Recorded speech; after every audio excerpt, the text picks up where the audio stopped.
우리가 지난주까지 우리 산상설교 마태복음 5장부터 7장까지 산상설교를 살펴봤습니다. 간단한 질문 해볼게요. 산상설교가 왜 산상설교입니까? 예, 산에 올라가서 한 설교이기 때문이죠. 근데 왜 산에 올라가서 예수님께서 설교를 하셨을까요? 잘 청중들에게 들리도록 하기 위해서였을까요? 뭐 그것도 부분적인 이유가 될 수 있습니다. 근데 단순하게 그런 이유가 아니라 훨씬 더 중요한 이유가 있어요. 그게 뭐냐면 이 시내산에서 이 모세가 이 십계명을 받고 율법을 받고 선포했던 그것을 다시 예수님께서 갱신하고자 하는 겁니다. 즉 구약 백성들이 어떻게 살아야 하는지 그 원리를 보여주는 것이 십계명과 율법이잖아요. 이제 신약의 백성들, 하나님 나라의 백성들이 어떻게 삶을 살아야 하는지를 예수님께서 말씀하시기 위해서 그 모세가 시내산에 올라간 그 사건을 재현한 겁니다. 그러니까 이 산상설교는요, 모세가 선포했던 그 구약 율법을 갱신하는 설교예요. 그래서 마태복음 5장 17절에도 보면 내가 율법이나 선지자를 폐하러 온 줄로 생각하지 말라. 폐하러 온 것이 아니라 온전케 하려 함이다. 이렇게 말씀을 하세요.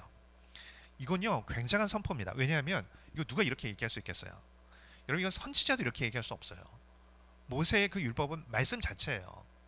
근데 그 완전한 그 말씀을 내가 갱신하러 왔다 이렇게 선포할 수 있는 사람은 메시아 외에는 할 수 없다라고 하는 것이죠. 즉 예수님은 이 얘기를 내가 모세보다 더 큰 존재다 이렇게 말씀하시는 거예요.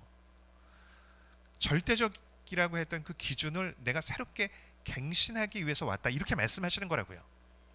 그래서 예수님의 모든 설교가 다 특별하지만 이 설교는 굉장히 유니크한 설교가 되는 것이죠. 그래서 이 마태복음 5장 21절 이하에서도 보면 여섯 번째 계명인 살인하지 말라. 누구든지 살인하면 심판을 받게 되려 했다는 것을 너희가 들었으나 나는 너에게 이르노니 형제에게 노하는 자마다 심판을 받게 되고 이런 얘기를 하시는 것. 또 뭐 일곱 번째 계명인 간음하지 말라 했다는 것을 너희가 들었지만 나는 너에게 이르노니 음욕을 품고 여자를 보는 자마다 마음에 이미 간음하였다. 이런 말씀은 이건 아무나 할 수 있는 얘기 아니에요. 그러니까 예수님께서 굉장히 강력한 선포를 하시면서 구약 율법을 지금 갱신하고 계시는 거거든요. 그러니까 이 설교를 들으면서 이들이 굉장한 쇼크를 받았던 것 같아요. 얼마나 강력했는지 그들이 이 신적인 위험과 임재를 느꼈다고 하는 것이죠. 그래서 그 마태복음 7장 28절 이하에 보면 무리들이 그의 가르치심에 놀랐다라고. 왜냐하면 이는 그 가르치는 것이 권 있는 자와 같고 그들의 서기관과 같지 아니하였기 때문이다 이렇게 말씀합니다. 이 설교를 들으면서 청중들이 무슨 생각을 했겠어요? 이분 도대체 뭐야? 아니 어떻게 모세가 선포했던 그 절대적인 율법을 이분이 도대체 갱신한다니? 이분 도대체 뭐야? 이분 단순한 선지자가 아니구나. 이분은 진짜 메시아인가? 이런 생각을 할 수밖에 없었다고 하는 것이죠. 여러분 그 설교를 들으면서 어떤 기대가 있었겠어요? 모세가 어떤 걸 합니까? 이집트로부터 이 고통을 당하고 있었는데 그 애굽으로부터 자유를 선포했던 그런 인물이잖아요. 이제 자유하게 만든 인물이라고요. 그러면 이분 모세보다 더 크다라고 주장한 이 분을 통해서 이제 이전과 다른 새로운 시대가 열리는구나 이런 기대를 할 수밖에 없었다고 하는 것이죠. 그래서 오늘 1절에 보면 예수께서 이제 산상설교를 마치시고 산에서 내려오실 때 수많은 무리가 따랐다라고 말씀합니다. 이제 설교가 끝나자 이 청중들이 이제 예수님을 따라서 산에서 내려옵니다. 많은 기대를 갖고 내려왔겠죠. 어떤 기대였겠어요? 모세가 행한 것, 그 엄청난 이적들이 있잖아요. 바위를 쳐서 막 물을 내고 홍해를 갈라버리고 그런 천지가 개벽할 만한 그런 일들, 이분을 통해서 그런 일들이 일어나겠구나. 도대체 어떤 일이 일어날까? 이런 기대감을 갖고 내려왔을 거예요. 근데 예수님께서 산에서 내려오시고 나서 처음에 한 이적이 뭡니까? 놀랍게도 나병 환자를 고치시는 이적이에요. 이건요 굉장히 그냥 독특하고 상징적인 사건입니다. 그냥 소외당하고 너무너무 고통당하는 사람, 그냥 불쌍한 사람을 회복시켰다 이 정도가 아니에요. 모세 율법에 의하면 이 사람은요 죽은 사람이에요. 진 바깥에 내보내야 하는 사람이에요. 이 사람이 진 안에 들어오면 진 자체가, 마을 자체가 부정해진다라고 여겼다고요. 근데 예수님은요, 이 사람까지도 회복을 시켜서 공동체 안으로 불러들이십니다. 하나님의 나라가 어떤 방식인지를 보여주는 사건인 거예요. 여기 레위기 13장에 보면요, 이 나병은 누가 진찰하고 선포를 하느냐 하면 의사가 아니에요. 제사장입니다. 제사장이. 즉 단순한 병이 아니라고 하는 것이죠. 하나님의 심판과 부정함의 상징이 나병이거든요. 그래서 이 사람은 진영 밖에 율법에 의해서 못 들어와요. 마을 안에 못 들어온다고요. 그가 만진 것, 그리고 그를 만진 사람도 다 부정해집니다. 부정해진다는 얘기는 뭐냐면요, 예배에 참여할 수 없음을 의미하는 거예요. 사람과의 관계도 끊어져야 하고. 그래서 탈무드 규정에 보면요, 바람이 불지 않을 때는 이 나병 환자의 2m 안에 있으면 안 돼요. 근데 바람이 불 때는 45m 안에 있으면 안 돼요. 45m 꽤 길잖아요. 바람이 불면 이 사람 근처에 아무도 있어서 안 된다는 걸 의미하는 거예요.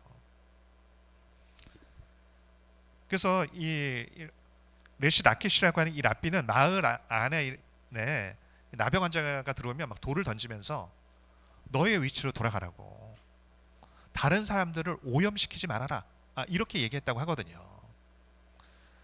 이런 딱 코로나 초창기 때 생각하면 될 것 같아요. 이런 뭐 어느 구에 이 코로나 환자가 발생했다고 막 뉴스에 다 뜨고 막 다 비방하고 막 그랬거든요. 어느 뭐 교회에서 이렇게 생겼다라고 하면 막 사람들이 다 그 교회 가서 막 욕하고 난리였잖아요. 그 뭐 사실 본인이 억지로 감염된 것도 아닌데 누가 기침해 하면서 뭐 학교나 무슨 뭐 교회나 이렇게 온다? 이거 있을 수 없는 일이었단 말이에요. 사실 지나고 나면 그냥 감기였는데. 근데 이 당시 나병은 훨씬 더 심한 거죠. 전염병일 뿐만 아니라요, 질병일 뿐만 아니라 이건요, 영적인 병인 거예요. 거룩해지기 위해서 오염에 신경 쓰는 시대였다고요. 근데 선지자가 이 나병 환자한테 가서 그를 만난다? 이건 있을 수 없는 일이에요. 예수님을 기대감을 가지고 막 따라왔던 사람들이 예수님이 나병 환자를 만나서 그를 만지고 고치실 때 본능적으로 뒷걸음질 쳤을 겁니다. 나병 환자인데 만지면 안 되는데, 만지긴커녕 그 가까이 있어도 안 되는데. 그러니까 이 사건 자체는 신약 시대가 시작되었음을 보여주는 사건인 것이죠. 도저히 하나님의 백성이라고 부를 수 없는, 이미 영적으로 죽었다고 선포가 되어져 있는 이 사람을 경계선 안으로, 우리 안으로 불러들인 사건입니다.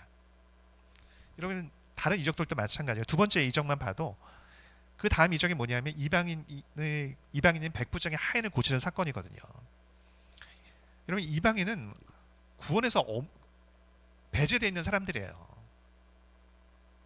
근데 예수님은 그를 뭐라고 얘기합니까? 그의 믿음을 보고서 칭찬을 하세요. 이런 믿음이 유대인에게도 이스라엘에게도 없었다고. 즉 이 사람도 하나님의 백성임을 선포를 하시는 거예요. 또한 이 사건은 뭐냐면 하나님의 백성이 어떤 삶을 살아야 하는지를 보여주는 사건입니다. 예수님이 뭐라고 말씀하세요? 주여 주여 하는 자마다 천국에 들어갈 것이 아니라고. 그 신앙 고백만으로 아니라고. 아버지의 뜻대로 행하는 자야 한다고. 그 신앙 고백이 진짜라면 아버지의 뜻대로 행하는 그 삶을 통해서 너의 신앙 고백이 진짜임이 드러날 것이다, 이 얘기를 하시는 거거든요. 근데 여러분, 하나님의 뜻대로 행하는 게 뭐예요? 그냥 오염에서 나를 지키는 것, 죄로부터 멀어지는 것, 이게 구약적 개념이에요. 신약은 뭐예요? 그 소외된 사람에게 나아가는 겁니다. 누가 봐도 반듯하고 막 친해지고 싶고, 이 사람과 친해지면 나한테 너무 큰 도움이 될 것 같고, 이 사람을 섬기는 것이 아니라 아무도 함께 하기를 원치 않는, 꺼리는 사람을 돌아보고 회복시키고 품에 안고 하나님의 백성으로 초대하는 공동체입니다. 이게 건강한 공동체인지, 건강한 신약의 공동체인지 아닌지를 알 수 있는 시금석이에요. 아프고 상하고 아무것도 없고 그 사람이 와서 쉬고 회복할 수 있게 하는 공동체입니다. 나와 다른 사람, 나랑 다른 스타일의 사람을 섬기면서 서로가 서로를 섬기면서 그러면서 내 안에 있는 헛된 자아가 꺾어지고 내가 커지고 상대방이 커지게 만든 그런 공동체예요. 그럼 반대로 건강하지 않은 공동체는 뭡니까? 끼리끼리의 공동체입니다.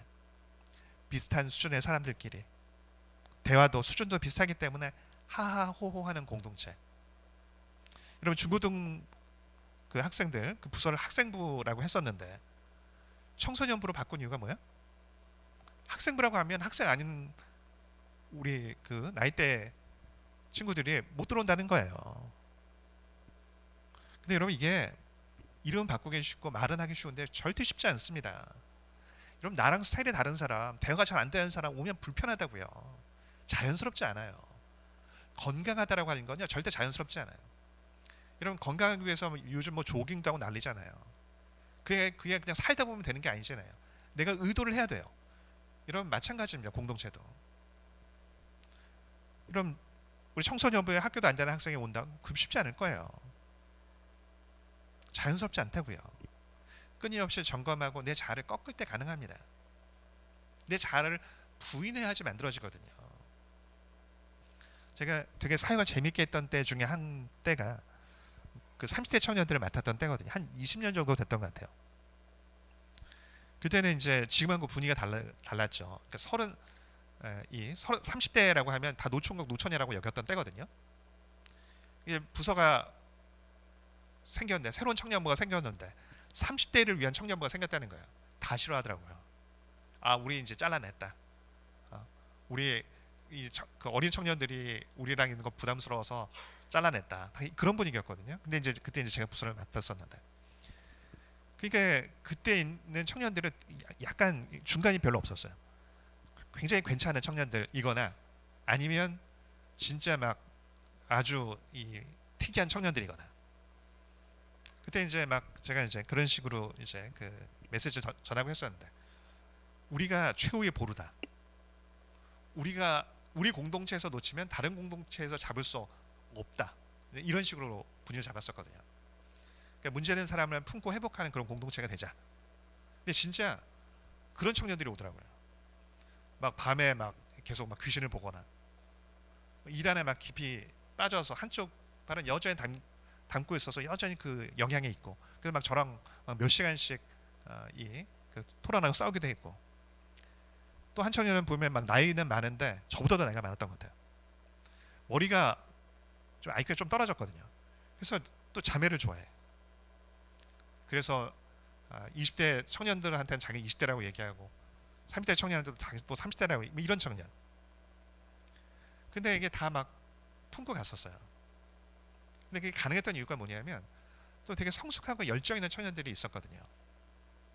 막 재정이 누군가가 이렇게 부족하면 막 가서 막 그 공과금 막 몇십만 원씩 내주기도 하고, 누가 하면 부족하다가 하면 막 가구 서로 이렇게 사주기도 하고 집에 있는 것들 이렇게 하기도 하고, 막 그러면서 그 당시에 자신의 삶이 완전히 바뀌었다고 고백하는 청년도 있었고, 자신과 다른 사람들을 섬기려고 할 때 분위기가 나쁠 수가 없어요. 막 청년부 모임 때도 막 되게 은혜가 넘쳤거든요. 그때 지금 생각하면 설교를 제일 길게 했던 때가 그때였던 것 같아요.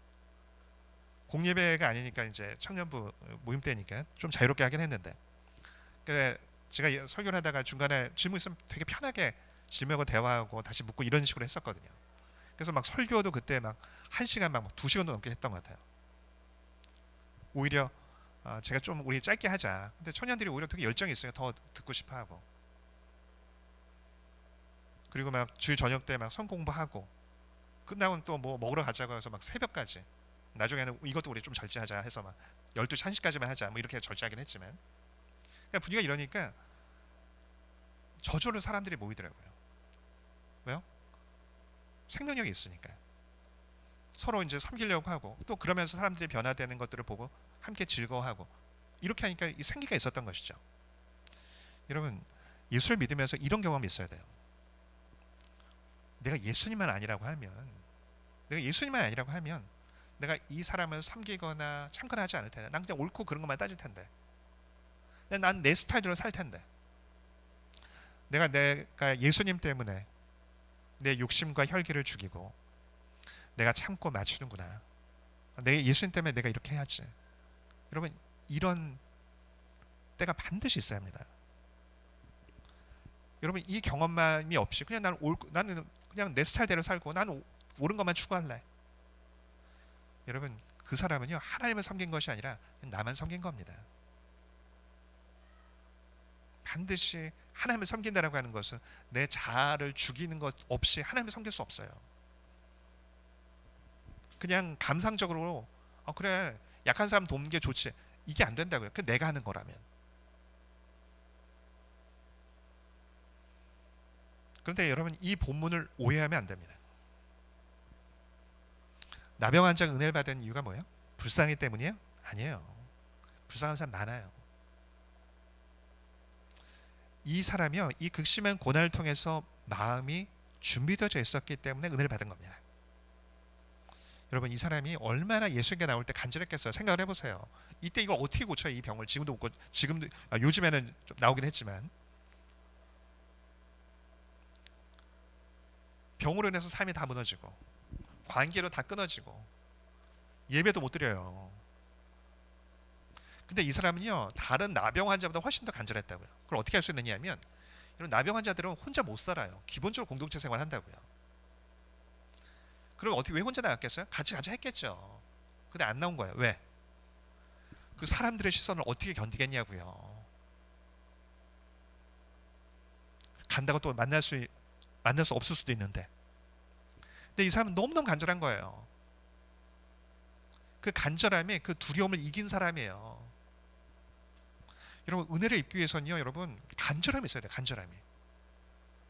구하고 찾고 두드려야 돼요. 그냥 나 가만히 있으면 하나님 알아서 주십시오.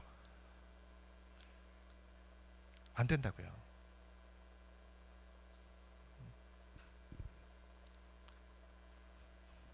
근데 여러분, 이 사람이 놀라운 게 뭐냐면요, 얼마나 간절했겠어요. 얼마나 그냥 예수님만 보면 막 눈물 나지 않았겠어요? 그렇게 놀라운 간절함을 가지고 사람들이 그 멸시를 뚫고 예수를 딱 만났어요. 예수님께 나와서 놀라운 고백을 합니다. 딱 절하면서. 경배했다는 표현인데 뭐라고 얘기합니까? 주여, 원하시면 저를 깨끗하게 하실 수 있습니다. 야, 여러분, 이 원하시면, 이 고백이 절대 쉬운 고백 아니에요. 내 질병을 지금 하나님의 처분에 맡긴다는 고백이잖아요. 내가 너무너무 간절해. 이건 내 생명하고 똑같아. 이건 병이 나야 되는 거예요. 혈루병 여인처럼 그냥 옷 붙잡아야 된다고요. 근데 이 사람 달라요. 나 너무 간절한데 하나님, 나 무조건 이거 응답해 주셔야 합니다. 이렇게 안 한다고요. 내가 이 자리까지 오기 위해서 얼마나 힘들었는지 아냐고, 내 예수님 만나려고 얼마나 멸시받고 여기까지 온지 아냐고, 내가 삶이 얼마나 기구한 인생이지 아냐고 막 줄줄이 읊지 않아요. 나 꼭 고쳐주셔야 한다고 이러지 않는다고요. 여러분, 이게 어떻게 가능했을까요? 이게 절대 이게 쉽지 않거든요. 내가 안 원한다고 하면 어떡해요? 야, 너 그 질병 난 너 못 고쳐주겠다. 이러면 어떻게 해요? 이런 지난주에 발람을 봤잖아요. 발람하고 정반대에 있는 사람이 이 사람 보니까. 발람은 하나님의 뜻을 알아요. 그리고 하나님께 맡겨야 한다는 것도 알아요. 말한 거 보면 너무 다 맞는 표현만 쓰거든요. 내가 하나님보다 앞설 수 없다고, 나 하나님 시킨 것만 할 수 있다고 정확하게 알아요. 근데 문제는 뭐냐면, 이 사람은요, 항상 하나님의 뜻보다 내용막이 항상 앞서는 사람이에요. 하나님이 안 된다고 해도 어떻게 해서든지 내가 원하는 것을 받아내기 위해서 요리조리 어떻게 해서 이 말씀을 피해서 이렇게 할 수 있지 않을까? 그게 항상 생각인 사람이에요. 근데 이 사람은 전혀 달라요. 원하시면이라고 얘기해요. 발람은 이 표현 못 쓴다고요. 어떻게 이런 표현을 쓸 수 있었을까? 그렇게 간절했을 텐데, 얼마나 아픈 인생이었을 텐데, 이 병 때문에 얼마나 인생 자체와 관계가 다 망가진 진짜 지옥 같은 삶을 살 텐데. 뒤에 간구를 보면 알 수 있어요. 뭐라고 얘기해요? 원하시면 저를 깨끗하게 하실 수 있습니다. 원하시면 저를 낫게 하실 수 있습니다가 아니에요. 깨끗해 달라요. 무슨 얘기예요? 이 사람은 병에서 낫고자 하는 것보다 더 큰 간절함이 있어요. 깨끗해지고 싶다는 거예요.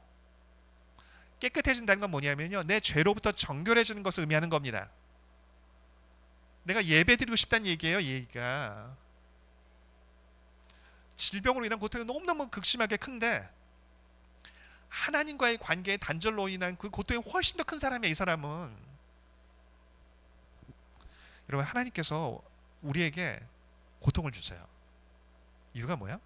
그 고통을 통해서 우리를 만들어 가시려고 하는 게 있어요. 이런 상태, 이런 상태. 어떤 상태예요? 하나님에 대해서 목말라하는 상태입니다. 여러분, 하나님께서 이 사람에게 얼마만큼의 은혜를 주실지 어떻게 아느냐? 이 사람에게 하나님에 대한 얼마만큼의 목마름을 주는지를 보면 알 수 있어요. 큰 은혜를 주기 전에는 하나님은 큰 목마름을 먼저 주시더라고요. 작은 은혜를 주시기 전에는요, 작은 목마름을 허락하세요. 하나님에 대한 큰 목마름이 있으면요, 그 사람의 상황이 아무리 극악하다 할지라도, 때로는 너무 큰 죄로 깊은 수렁에 빠졌다 할지라도요, 이 하나님에 대한 목마름이 있으면 결국에 은혜를 주십니다. 결국 회복시키신다고요. 이 나병 환자를 묵상하면서 누가 떠올랐냐면 고라자손이 떠오르더라고요.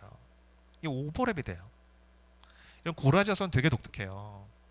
이런 구약에서 가장 망한 가문 중에 하나가 엘리 제사장 가문이잖아요.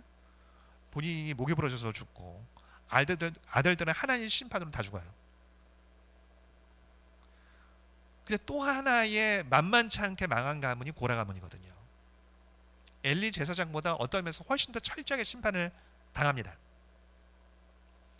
고라는 레위 지파로 모세와 사촌간이거든요. 근데 이제 모세 아론의 권위에 그때 도전을 하죠. 그래서 다른 리더급들 혼자 안 하고 또 다른 리더급들 450명과 함께 그 분위기를 잡아서 반역을 주도했습니다. 그때 이제 그 450명이 불에 타서 죽게 되고 고라와 그 자손들, 그 가족들, 그리고 집과 재물까지 지진이 나서 다 삼켜지거든요. 근데 이때 다 죽은 게 아니었어요. 일부 아들들이 거기에 동참하지 않았던 거예요. 여러분, 그렇게 살아남았을 때 살아남은 거겠어요? 자신의 부모님, 가족, 친척들, 집 재산까지 심판으로 다 끝장이 나버렸어요. 소위 문자로 멸문지화를 당한 거잖아요. 멸문지화. 이런 구약에서는 이렇게 떨어지면요, 회복이 안 돼요. 하게 오늘날에도 이렇게 되면 회복하기 어렵지 않겠어요? 더욱이 하나님에 대한 원망도 있지 않겠어요? 근데 놀랍게 이때 그 심판을 피하고 살아남은 사람들이 회복이 돼가지고 하나님을 찬양하는 사람들이 됩니다. 그래서 이 고라 자손의 시편만 해도 이 시편 150편 중에서 10편이 넘어요. 놀라운 일이죠. 아니, 근데 어떻게 이렇게 회복이 될 수 있었을까요? 시편 42편 보면요, 이해가 돼요. 시편 40편 보면 상황이 너무너무 열악해 보면 사람들이 내 상황을 보면서 야, 너희 하나님 어디 있는데? 너 맨날 너 하나님 찾는데 네 하나님 어디 있는데? 막 조롱을 합니다. 얼마나 그 조롱 때문에 마음이 아팠는지. 칼이 뼈를 찌른 것 같았다고. 마음에는 너무너무 고통이 심해가지고 막 피가 철철 흘러 넘쳐요. 눈물이 밥이 돼요. 가만히 있으면 너무 낙심이 되고 불안하고. 그럼 되게 이럴 때 어떻게 해요? 하나님 나한테 왜 이러십니까? 내가 하나님을 찬양하고 이렇게 하는데 나한테 왜 이렇게 하십니까? 근데 이 사람은 그렇게 하지 않아요. 문제 해결보다 하나님을 더 갈망합니다. 하나님이여 사슴이 시냇물을 찾기에 갈급한 같이 내 영혼이 주를 찾기에 갈급하나이다. 내 영혼이 하나님 곧 살아계신 하나님을 갈망하나니 내가 어느 때에 나가서 하나님의 얼굴을 배울까? 사슴이 시냇물을 찾기에 갈급한가요? 너무 목이 말라서 물이 너무너무 마를 때 사슴이 이 광야에서 이 물 때문에 죽거든요. 얼마나 목이 말라요. 근데 그것처럼 자기는 하나님에 대해서 너무너무 목이 마르다고 하나님 나 좀 만나달라고 문제 해결보다 하나님이 너무너무 갈급한 거예요. 왜 고라자손이 하나님의 은혜를 누릴 수 있어요? 이걸 보면 알 수 있어요. 맨날 원망하고 내가 원하는 거 안 준다고 맨날 의심하고 이게 아니에요. 하나님의 오랜 기간 극도의 고난을 주시는 이유가 여기에 있더라고요. 보면 먼저 마음을 만드시거든요. 그 영혼을 먼저 만지신다고요. 작은 고난이 오면요, 내 힘을 딱 주면서 그냥 고난 넘어가는 데 초점을 둡니다. 내가 원하는 것에 초점을 둬요. 복 받는 것에 초점을 둡니다. 딱 발람 같아요. 그거 원하는, 내가 기도했는데 안 주면 막 너무 원망스러워요. 근데 여러분, 진짜 큰 고난, 내가 도저히 내 힘으로 넘어갈 수 없는 큰 고난이 막 물밀듯이 밀려면 어때요? 그때 깨달아요. 내가 얼마나 무력한 자인지, 내가 얼마나 무능한 자인지, 내가 얼마나 죄인인지. 그러면서 문제 해결보다 더 갈급한 게 뭐냐면 하나님을 만나는 것에 대한 그 갈급함으로 바뀝니다. 이 갈급함 가운데 내 마음에 있던 헛된 교만, 우상, 죄를 못 내려놓는 그 마음, 다 꺾어지게 만드세요. 이 나병 환자 딱 그 모습이에요.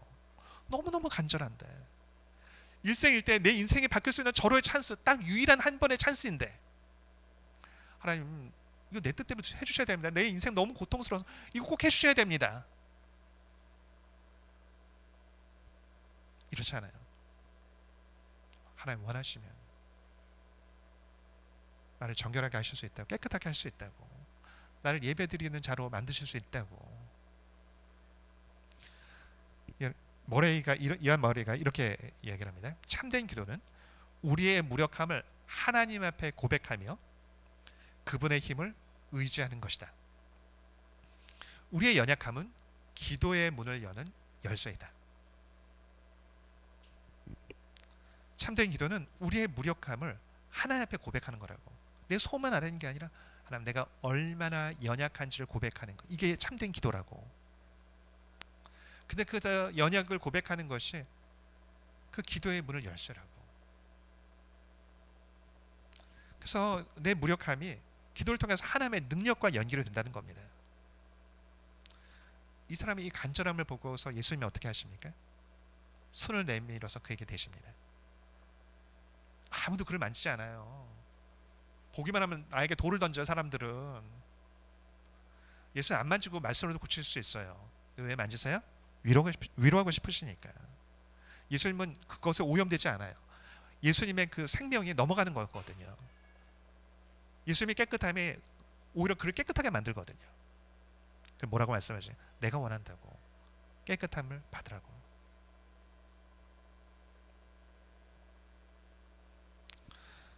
좀 정리를 하겠습니다. 여러분, 하나님께서 고난을 주실 때요, 억지로 고난을 추구할 필요는 없어요. 나 억지로 고난받아서 내가 괜찮은 사람 되겠다, 이럴 필요는 없습니다. 근데 여러분, 고난을 주실 때가 있잖아요. 자존심 내세우면서 억지로 피하지 마십시오. 피하지도 않지만 되게 그거 억지로 피하려다가 더 인생이 진짜 지옥이 되거든요.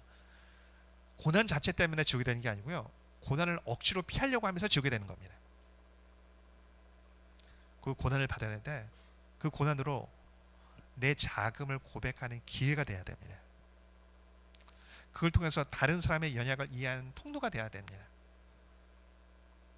아, 그래, 내가 그때 그렇게 그렇게 힘들었는데, 이 사람이 지금 그렇겠구나.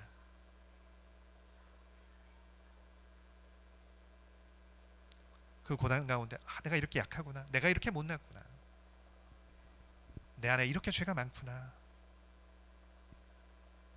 여러분, 꼭 기억하십시오. 우리가 요셉처럼 흠없이 살 수 있으면 얼마나 좋겠어요. 근데 우리는 그렇게 안 돼요. 때로 실수할 수 있습니다. 때로 넘어져서 나병 환자처럼, 막 고라처럼 그냥 완전히 구렁텅이에 떠서, 야, 이 사람 끝이다, 이건 뭐 답이 없다, 이 사람은 도저히 회복이 안 돼. 그때 이 나병 환자처럼, 고라 자손처럼 일어나야 됩니다. 어떻게 해요? 하나님, 내 문제 해결보다 하나님에 대해서 목이 마릅니다. 내 인생의 궁극적인 답은 바로 하나님이십니다. 나는 연약합니다. 나를 붙잡아 주십시오. 그렇게 내 연약과 내 부족을 고백하고 내 죄대로 부족하는 사람 절대 포기하지 않으십니다. 그리고 마침내 은혜를 베풀어 주실 것입니다. 지금 갖고 있던 여러 가지 고민들, 어려움들, 번민들, 그게 다 모든 것들이 결국엔 나를 하나님의 갈급한 사람을 만들기 위한 하나님의 섭리입니다. 그것을 받아내고 또 하나님 원하시는 모습을 빚어지며 또 그렇게 은혜를 누리는 복된 성도 되어지기를 축복합니다. 우리 사슴이 신의 물을 찬양하겠습니다.